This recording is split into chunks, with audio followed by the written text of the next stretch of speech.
rented the house on Haunted Hill tonight so that my wife can give a party. A haunted house party. Hello, everybody. I missed you. It's already here. My favorite time of year. Spooky season, Halloween. It doesn't get any better. And we are going to start off with a bang, my friends. Because today, on day one of the Spooky Season Movie Marathon, we are going to start with the most divisive movie of the year. Malignant.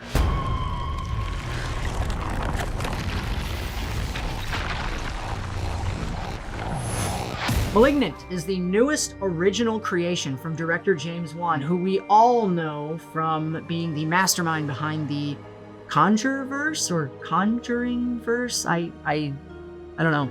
Anyway, he's made some exceptional movies, including Saw, and of course, Insidious. He is really a genre master, and he does it on a level most people are not allowed to do. He even did Aquaman, for God's sake. Like, the guy can direct. And this newest creation of his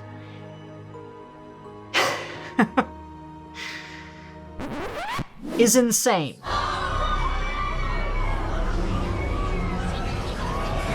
This movie is divisive for a reason. This movie is argued about and talked about so much for a reason. And it's because it's batshit insane. The plot of Malignant is... You know what? About that plot, I don't even really want to tell you what it's about. It's not a very good film. As a matter of fact, it's a hodgepodge and it misses more than it hits. But it misses so wildly. It misses so fantastically. It swings the bat so hard and does so many spins around before falling on its face that you can't help but say, that was the most genius thing I've ever seen. It feels purposeful in its insanity. The opening scene alone is one of the worst, cheesiest, most soap operatic, schlocky things. It's time. We cut out the cancer. The kinetic energy of the opening is great. The camera is moving all around. James Wan is flexing muscles throughout this entire movie. He knows exactly what he wants to do with the camera, and he does it. It's kind of visually stunning, to be honest. He goes really hard on expressing, visualizing, and executing some of these camera moves and horror sequences. I think everything else is purposeful as well, including the bad dialogue, including the shit acting, including the cheesy plot. Also, the music in the movie is so new metal. Oh God, do you remember 2002? Because I do. We don't need to go back. All that to say, it's a horrible opening into our plot, which starts off kind of awesome. The tension was built quickly. The horror sequences almost always work. Unfortunately, what is crossed over from the opening scene is all that soapy cheese. I mean, it's trauma without earning anything. What I'm doing, huh? Tell me what I'm doing. Are you saying this is my fault? Are you saying this keeps happening because... Don't touch her, bitch! It's literally just written so you can feel bad for the main character, so you have something to latch on to. It really is melodrama horror. It's strange to have such cold, flat character work with such vibrant, kinetic, awesome cinematography. You can tell he is just throwing everything at the wall. And it doesn't feel haphazard. It feels like he's aiming for chaos, if that makes any sense. Because this is where the movie starts to dial up the crazy. More things are found out about our main character, who, by the way, Annabelle Wallis is her name?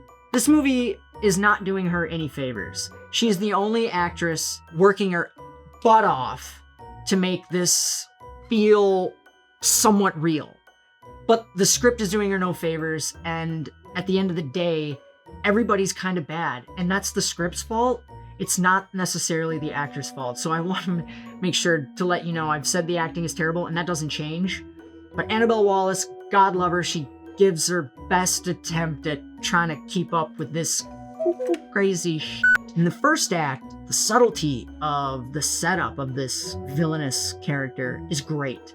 It's tense and scary and thrilling, and there's some really freaky moments. And then in the second act, it really starts to get a little flashy. So I've always said this about James Wan.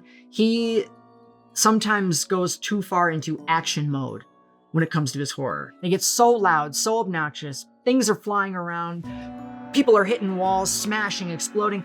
It just feels like a gunfight in a horror context, and that never works for me. In this movie, he starts going to like cool guy weird stuff, where we're watching our villain put leather gloves on, and we're watching our villain obsess over a specific weapon and sharpening that weapon and like cultivating a cool look.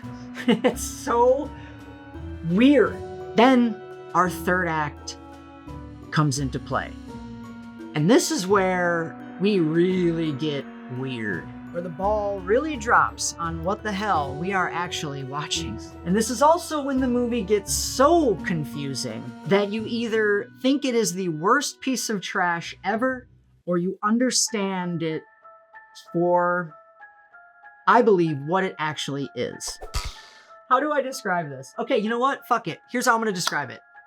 The third act is The Matrix.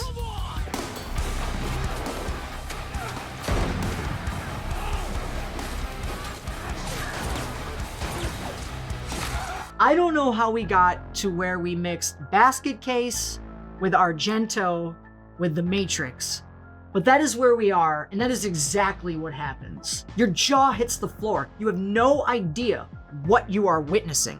And now by the third act, the villain has been seen so many times, so many revelations, so many insane, stupid little things that make absolutely no sense about this villain happen. You're just in full-blown laughing mode at this villain, who an hour ago kind of freaked you out. But here's the thing, I can't stop thinking about it. I think I secretly love this movie. It goes against everything that I've ever stood for as a filmmaker and artist. And I don't care. It's legendarily weird. It might be James Wan's most unique, it is definitely his most unique film. Without a shadow of a doubt, what am I saying? Of course, it's crazy to even think it's not. It is totally his most unique film. It is his most fucking film. And finding out a little more information, and, you know, reading interviews and watching interviews with James Wan, you realize he went for it on purpose. None of this stuff was like a production gone awry. He wanted to do exactly what he wanted to do, when he wanted to do it, how he wanted to do it. You know, you just gotta be bold. You gotta take chances, because if you don't, you end up making the same old thing again and again. I really truly believe James Wan made this movie specifically for himself. I don't blame people for hating this movie. I don't blame people for not understanding the movie, because there's nothing to understand, and it is not that good. It's an amazing kind of thing to watch a movie be great and be miserable from one scene to the next. You never know what you're gonna get. It's triumphant in its f it. And I think I like it. And I think I'm gonna recommend it to you. If you can't deal with stupid, maybe don't watch it. If you are curious at all, watch it. I would love to hear what you think, because I enjoy being torn about it. I may end up buying it on Blu-ray and probably never watching it again, but just saying, hey, have you seen this? Have you seen James Wan do a mound of cocaine before picking up a typewriter and a camera and having a meeting with Warner Brothers? And by the way, to James Wan's cocaine dealer, thank you. I really, really do want to thank you for making this insanity come to life. We all appreciate it. And I am in your debt, sir. I hope it leads the way to more crazy shit. I don't know if this movie has made its money back. I really hope it has, because I would love to see all the studios, small, big, too big, Netflix, streaming, whatever, all of them, to be like, you know what? Maybe it is the way to go, no matter what genre we're doing. And I think this movie is the first big sign that, yeah, we're gonna have a lot of fun in the next 10 years. At least I hope.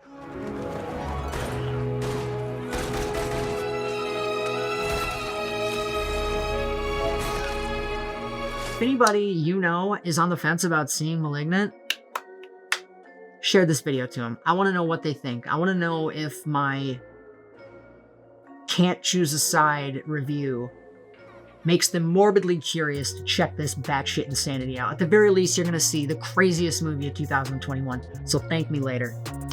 Have a good one, guys. See you soon.